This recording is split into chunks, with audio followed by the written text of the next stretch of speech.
Well, I didn't want to leave like too much of a sour taste in everyone's mouth with the silly sausage thing because I mainly focus on the elf in the room.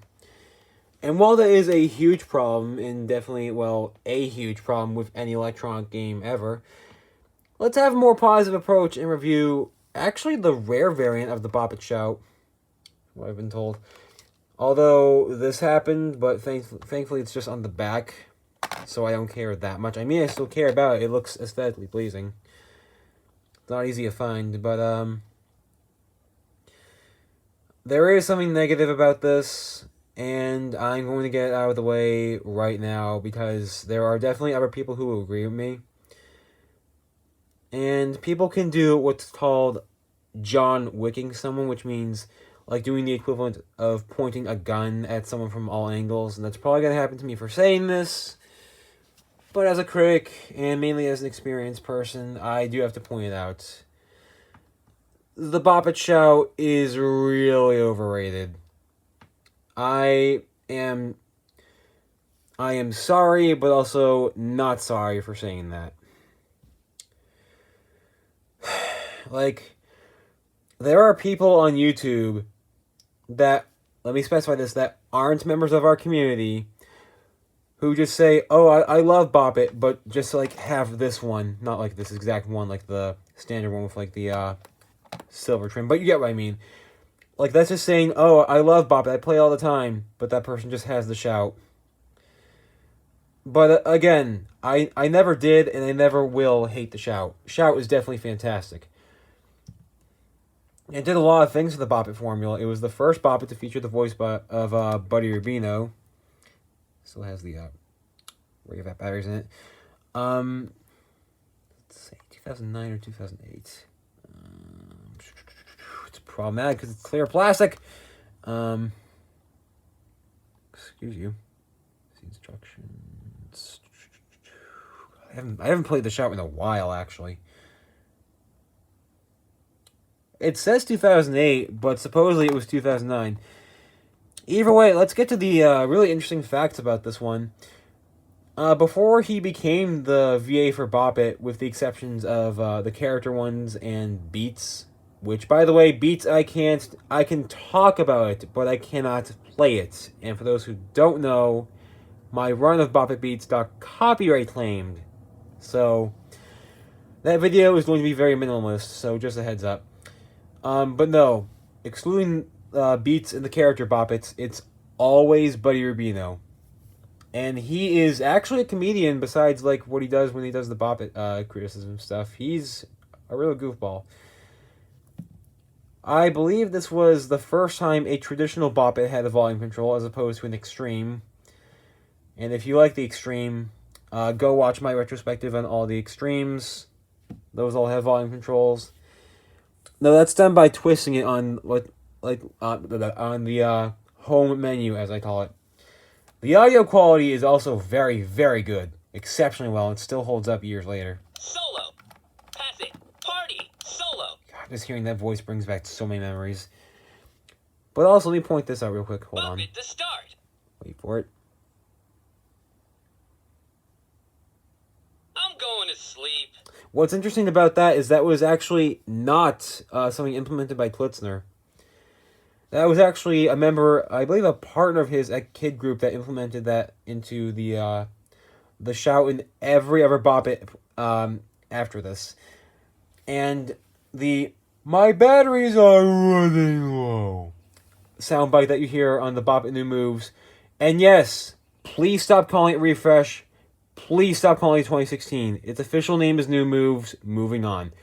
That was also implemented by the same person. The same person that was... I believe Dan said he was focusing on making games more user-friendly or something like that. I don't remember the words verbatim, but that is how those features came to be. So, from a glance, you probably wouldn't notice it, but there is a fourth command that we're all members of the community are familiar with. This is Shout It. It's a microphone. There's a switch covering the microphone. I always thought that was pretty cool. There are some people who play with it off. I am one of them. I will occasionally play with it on. but it's not. It's not a bad idea. It's just not my favorite thing ever. But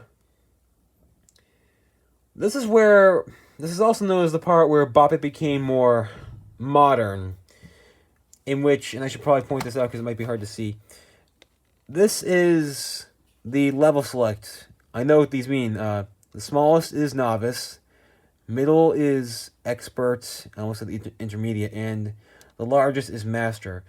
This is also known as one of, if not the most glitchiest Bop-Its, probably even more so than the Extreme, which came out in 98 and 99 respectively, if you have the Parker Brothers or Milton Bradley release, but still, you know what I mean.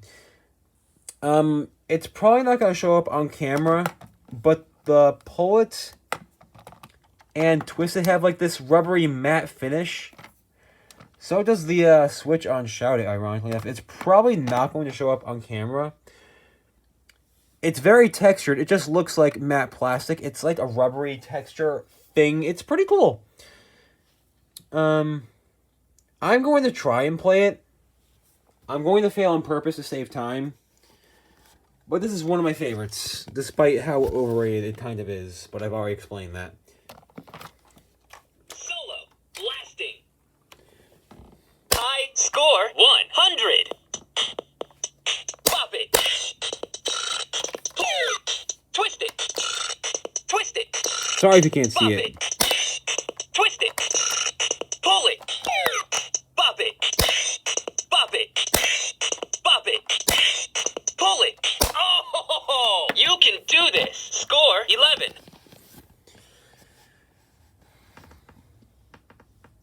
Bop it to start. I'm going to sleep. Well, you go to sleep. Yeah, this is definitely one of my favorites. It's always been one of my favorites. Yes, in spite of how overrated this thing is, which I keep bringing it up because I don't want to keep bringing it up. It's not like I enjoy bringing it up, but it just really is overrated. But it's not a bad game. I would never say this is a bad game. It's a fantastic entry point to the series. Unfortunately, though, the actual main problem is that I believe it's OOP. For those who don't know, OOP always stands for out of print.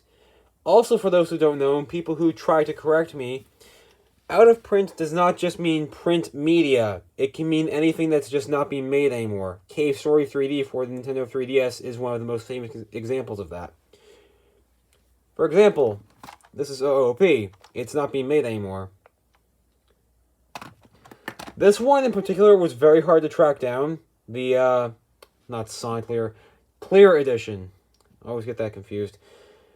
But yeah, if you're looking for an entry point, standard formula Bop-It, and again, you don't have to play it with the Shout It on. Go for it. It's very accessible. If you can, I see them all the time on eBay, and people in the community will tell you that you know, you'll see them a lot on eBay. I should also point out that Sterling Andrews has one. I think he's had one since 2008, 2009. Trying to think of more facts. This is the only Bop-It released in Japan, actually, and it was not primarily handled by Hasbro because at the time I don't think they had a branch over in Japan, if I'm not mistaken. Because I hope you're watching this, but my buddy Kane Kaiser, he actually has a Japanese Bop-It Shout, and even said on the box Bandai. And there's also two variants of the Japanese one. There's the standard white with the silver trim. Then there's a black with a silver trim, which I never even knew existed. Not to be confused with the, I think, 2013, 2014 reissue of this one, which omits the Shout It. And we just call it Bop-It Shout 2013, which is confusing. And that is black in coloration. I believe the trim is completely absent. Black in coloration and white Bop-It button. It is, like, aside from missing the Shout It, it is the exact same game. I'm still trying to hunt one down. But yeah, definitely go and get this one. You will find them, they are plentiful on eBay. Just don't get one on Amazon. Amazon charges way too much money for this thing, and I have no idea why. But yeah, I can't stress this enough. If you are into if you want to get into Bop-It, go for this one. It's very, very fun.